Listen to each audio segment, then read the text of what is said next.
N'allez pas en Algérie. Alors pas de panique, très chers téléspectateurs, il s'agit du titre provocateur du dernier documentaire de notre invité Tolt, le Globetrotter. Bonsoir. Bonsoir. Vous êtes donc réalisateur, vous réalisez plusieurs documentaires et vous avez lancé un projet, votre chaîne YouTube, Tolt, le Globetrotter, avec ce credo de découvrir des pays, et vous avez récemment sorti un documentaire sur l'Algérie que vous avez appelé N'allez pas en Algérie, mettre un peu fin aux préjugés. Vous aviez un premier épisode sur l'Iran. Ensuite, pourquoi avoir choisi l'Algérie ? En fait, le but de cette web-série N'allez pas en ou Don't Go To en anglais, c'est vraiment de casser les préjugés et les idées préconçues sur certains pays. Et donc, finalement, moi, ce qui m'intéresse, c'est surtout les pays qui ont soit une image un peu négative, soit qui sont vraiment méconnus. Donc, c'est vrai que l'Algérie entrait parfaitement dans ces critères-là. Puis en plus, il y a quand même un lien assez privilégié entre l'Algérie et la France, même si voilà, ça a été assez houleux pendant de nombreuses années. Et donc, c'est un pays qui m'attirait énormément.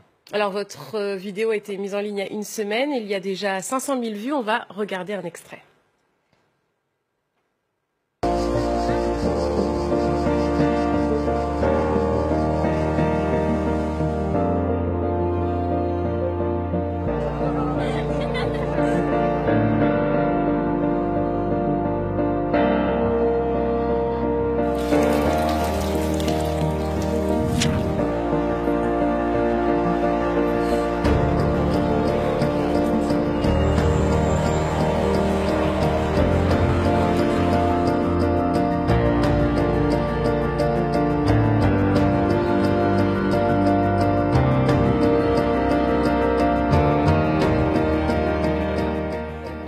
Alors Tolt, ces préjugés, l'architecture algérienne est moche, les Algériens ne sont pas instruits, c'est des choses que vous aviez entendues et qui vous ont donné aussi envie de mettre fin à ces préjugés ?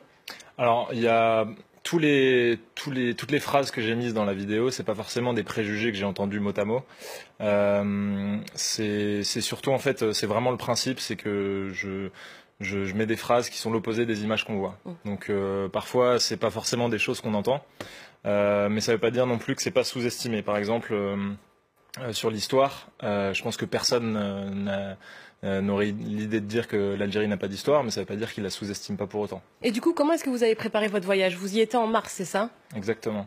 J'ai préparé principalement par contact, notamment un ami d'origine algérienne qui m'a trouvé quelqu'un pour me loger à Alger et quelqu'un pour me loger à Oran, donc sa famille ou des amis.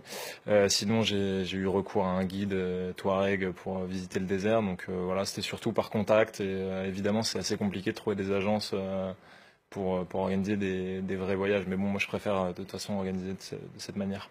Alors vos images sont très belles, et je dis ça en toute objectivité, mais quels ont été vos plus beaux souvenirs, vos plus belles images en Algérie ?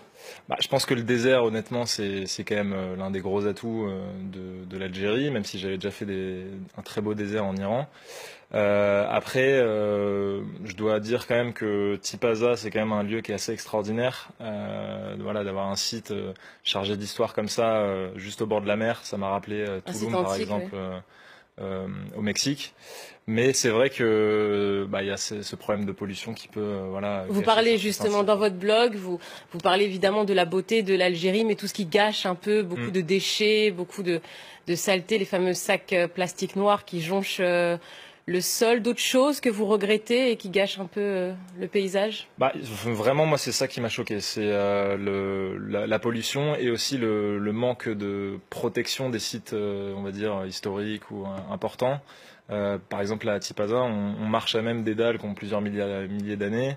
Et aussi, voilà, c'est pas vraiment bien mis en avant, il y a très peu d'explications, donc ça c'est dommage, on sent qu'il y a un potentiel qui est vraiment inexploité. Ça a été compliqué de partir en Algérie, parce que ça c'est pas un préjugé, des fois d'avoir un visa ça peut être compliqué. Ça a été compliqué, moi ça va, j'ai eu de la chance, mais je devais partir avec une autre personne qui devait m'aider à faire un documentaire de 26 minutes, cette personne n'a jamais eu de visa, donc forcément le documentaire de 26 minutes a dû être abandonné, donc je pense que c'est un peu au petit bonheur la chance, quoi. Bon, alors une dernière question pour terminer, si je vous dis 1, 2, 3. Vive à l'Algérie. Et voilà, merci Tolt d'avoir été avec nous, merci à vous.